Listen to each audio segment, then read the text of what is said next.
Prior to sending data over the physical network, devices running TCP/IP build the IP packet by attaching headers and trailers to the application layer datagram through encapsulation. In the network layer, a local device needs to establish an end-to-end communication using the IP address of the destination host. This information is acquired through routing, or DNS, to determine if the destination host is on a local or remote network segment. However, to deliver this packet over a link such as Ethernet, the local device must be aware of the hardware address of the specific interface to which this destination IP address is mapped in order to deliver the packet to the required destination. Today, we'll talk about the Address Resolution Protocol. Hello guys, we'll talk about the overview of ARP.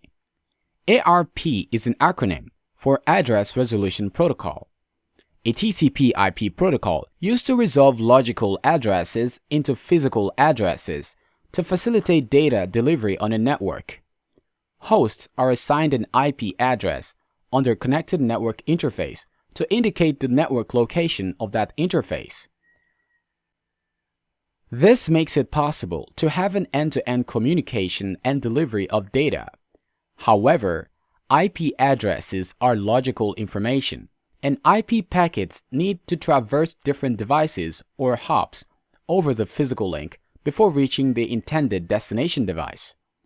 To send the packet over the physical link, it is required to know the physical address of the next interface or next hop to receive this packet. For link layer technologies such as Ethernet, the process is repeatedly done until the packet reaches the destination network, where it is delivered to the required IP interface location.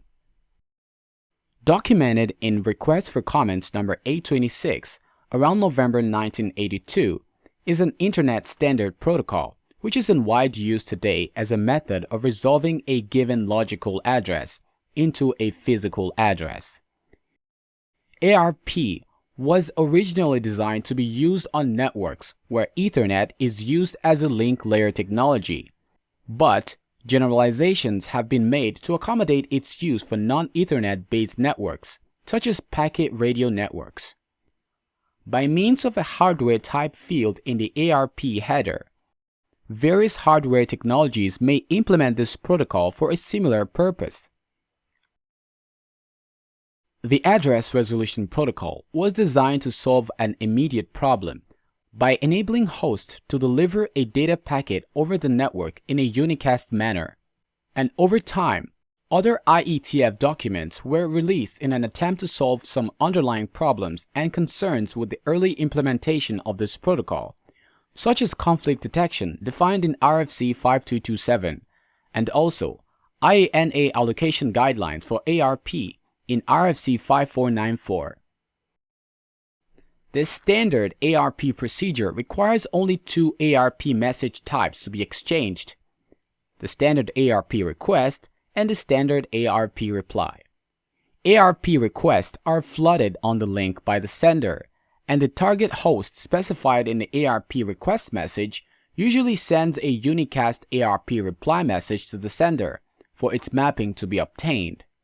Based on this information, the actual data packet can then be encapsulated and sent to the destination device.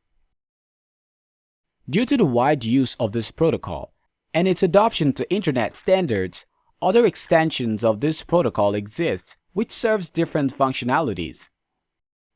In this series, however, we will limit these presentations to the standard Address Resolution Protocol and various iterations of the protocol and its application only on Ethernet-based networks.